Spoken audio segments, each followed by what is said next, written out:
Vous êtes un biologiste marin en mission pour étudier les organismes qui vivent dans les parties les plus profondes et les plus obscures de l'océan. Alors que vous vous préparez à plonger, le sonar de votre navire commence à retentir. Quelque chose approche dans l'eau et c'est extrêmement rapide. Et cela semble être un mégalodon. Vous essayez de vous dépêtrer de votre bonbonne d'oxygène et de votre matériel de plongée pour vous préparer à ce qui va suivre. Mais en un clin d'œil, le mégalodon attaque votre navire, le brisant en 2 pièces comme le Titanic. Vous tombez dans les eaux froides de l'océan. Vous essayez immédiatement de nager vers la surface, en proie à la panique, mais le mégalodon vous remarque. Vous savez que vous n'êtes pas assez rapide pour lui échapper. Alors que le mégalodon nage vers vous, votre instinct de survie prend le dessus et vous recourbez votre corps pour en minimiser la surface et réduire le risque de blessure. Puis le mégalodon ouvre sa gueule, grande de plus de 3 mètres.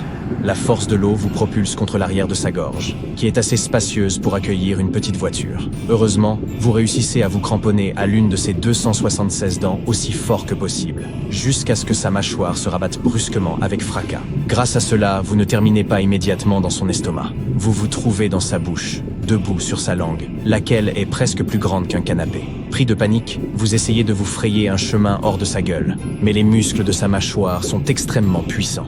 Vous commencez à attendre qu'il desserre ses mâchoires de lui-même, afin de pouvoir vous échapper en nageant. Mais quand il le fait enfin, la pression de l'eau est si forte qu'elle vous repousse encore plus loin dans sa gorge. Vous essayez de vous accrocher à son palais, mais il est bien trop glissant pour que vous puissiez vous y agripper. Ainsi, vous terminez finalement dans son estomac. Il fait très sombre là-dedans. Pendant que vos yeux s'adaptent lentement, vous commencez à percevoir les battements de son cœur. Il n'y a toujours pas d'oxygène. Vous conservez donc votre équipement de plongée. Heureusement que vous n'avez pas eu le temps de le retirer un peu plus tôt. Néanmoins, si vous étiez capable de retirer votre masque, vous ne sentiriez qu'une terrible odeur d'œuf pourri à cause du méthane.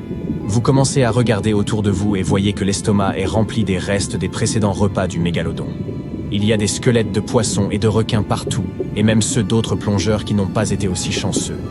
Heureusement, la combinaison de plongée que vous portez vous protège très bien.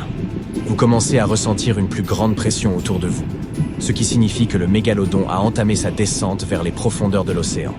La panique croissante provoque la crispation de vos muscles. Vous commencez à vous sentir extrêmement épuisé. C'est pourquoi vous n'avez pas un instant à perdre si vous voulez vous en sortir vivant. Vous vous souvenez que votre équipement de plongée inclut un couteau d'urgence. Il est petit, mais vraiment tranchant. Vous le dégainez et essayez d'entamer la peau du mégalodon. Sa trajectoire devient de plus en plus irrégulière, alors que vous continuez d'essayer de vous frayer un chemin. Il semble clair qu'il ne veut plus de vous à l'intérieur. Il finit donc par vous régurgiter, faisant de vous l'unique survivant d'une attaque de mégalodon.